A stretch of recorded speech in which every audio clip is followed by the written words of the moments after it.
اسلام امن اور سلامتی کی علامت۔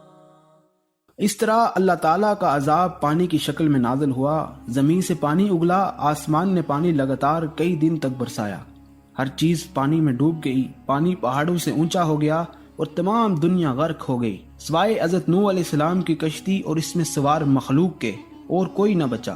آخر کار کشتی نوح جود کے پہاڑوں کی چوٹی پر آ کر ٹھہر گئی، جیسا کہ اللہ تعالیٰ نے فرمایا، اور حکم پورا ہوا اور کشتی جودی پر جا ٹھہری، اور اعلان کر دیا گیا کہ قوم ظالمین کے لیے ہلاکت ہے۔ تورات جو حضرت موسیٰ علیہ السلام پر نازل ہوئی، اس میں بتایا گیا ہے کہ جودی ارارت کے پہاڑوں میں واقع ہے، لیکن در حقیقت ایک جزیرے کا نام ارارت ہے جو فرات اور دجلہ کے درمیان دیار بکر سے شروع ہو کر بغداد تک چلا جاتا ہے۔ اس طرح نوح علیہ السلام کی کشتی جودی پہاڑ پر ٹھہر گئی، پانی آہستہ آہستہ خشک ہونے لگا، اور خشک ہونے پر حضرت نوح علیہ السلام اور ان کے ساتھیوں نے زمین پر قدم رکھا اور اللہ کا شکر ادا کیا۔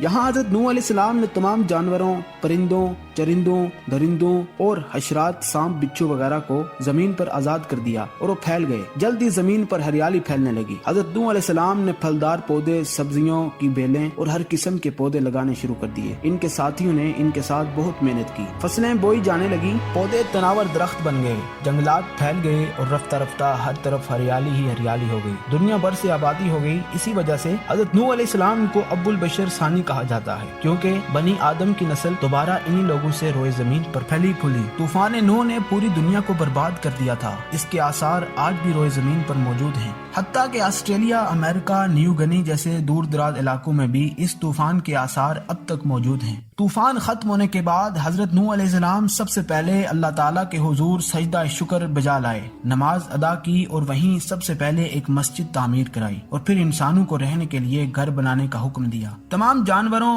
درندوں، چرندوں، پرندوں، کیڑے مکوڑوں یعنی سارے حیوانات کو زمین پر پھیلا دیا۔ طوفان نوح کے بعد بچ جانے والے لوگ خالص مسلمان تھے۔ آپ علیہ السلام کی اولاد میں سے 3 لڑکے سام، حام اور یافت باقی بچے تھے، اور ایک لڑکا کنعان اپنی ماں کے ساتھ غرق ہو گیا تھا۔ باقی 3 لڑکوں سے ان کی اولاد پھلی پھولی، اور دنیا میں آج جو بنی نوح انسان موجود ہیں، انہی 3 بھائیوں کی نسل ہے۔ حضرت نوح علیہ السلام کے بیٹے سام کی اولاد میں سے بعض کوفہ، بعض یمن اور شام میں آباد ہوئے، اور بعض نے مغرب میں جا کر شہر آباد کیے۔ حام کی نسل نے ہندوستان کا رخ کیا اور ترکستان رہائش پذیر ہوئے، اور یافت کی اولاد افریقی ملکوں میں جا بسی۔ حضرت نوح علیہ السلام طوفان کے بعد تقریباً 60 سال تک زندہ رہے۔ ایک روایت کے مطابق آپ علیہ السلام کی عمر میں اختلاف پایا جاتا ہے، بعض مفسرین آپ علیہ السلام کی عمر 1020 سال لکھتے ہیں، اور بعض آپ علیہ السلام کی عمر 3000 سال لکھتے ہیں۔ آپ علیہ السلام کی وفات کے عرصہ دراز کے بعد آپ علیہ السلام کی اولاد مومن رہی، لیکن پھر آہستہ آہستہ شیطان العین کے بہکاوے میں آ کر صراط مستقیم سے گمراہ ہوتی گئی۔ دنیا میں کئی لوگ سورج اور آگ کی پوجا کرنے لگے، سورج کو راہ دیوتا کہنے لگے۔ انہوں نے سورج دیوتا کی پوجا کرنے کے لیے مندر بنوائے، ان مندروں میں وہ سورج دیوتا کے علاوہ اور کئی دیوی دیوتاؤں کی پوجا کرنے لگے، اور چڑھاوے چڑھانے لگے، قربانیاں دینے لگے۔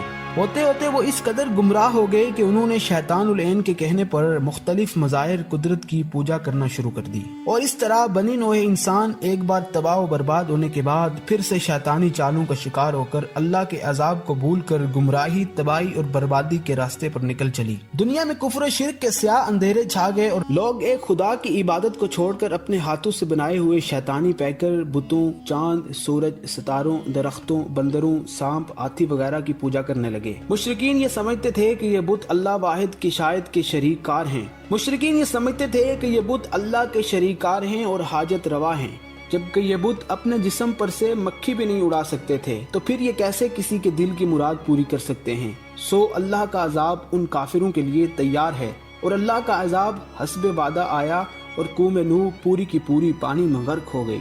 یہ کوئی عام طوفان نہ تھا، بلکہ ہیبت ناک عذاب الہی تھا، جس نے پہاڑوں کی چوٹیوں کو اپنی لپیٹ میں لے لیا، اور بلند ترین پہاڑوں کے اوپر سے ہوتا ہوا دنیا کو تباہ و برباد کر گیا، اور اپنے پیارے نبی اور اس کے ماننے والوں کو اور ان کے جانوروں، کیڑوں مکوڑوں، درندوں، چرند پرند اور مویشیوں کو اللہ نے محفوظ رکھا اور بحفاظت زمین پر اتار دیا، اور اللہ اور اس کے جھٹلانے والے، کہا نہ ماننے والے، نافرمان صفائے ہستی یعنی دنیا سے مٹا دیے گئے۔ اللہ تعالیٰ نے قوم نوح کو غرق مقرر کر دیا اور دنیا کے لیے عبرت کا نشان بنا دیا۔ اللہ تعالیٰ نے اس واقعے میں بتایا ہے کہ آج سے ہزاروں سال پہلے ایک قوم نے اللہ کی نافرمانی کی اور اس نے نبی کو جھٹلایا اور اللہ کے پیغام کو مسلسل 950 سال ٹھکراتے رہے اور نبی کی توہین کرتے رہے اور پیغام حق قبول کرنے سے مسلسل انکار کرتے رہے اور برملا کہنے لگے کہ جو عذاب لانا ہے ہم نہیں ڈرتے، توبہ توبہ استغفر اللہ۔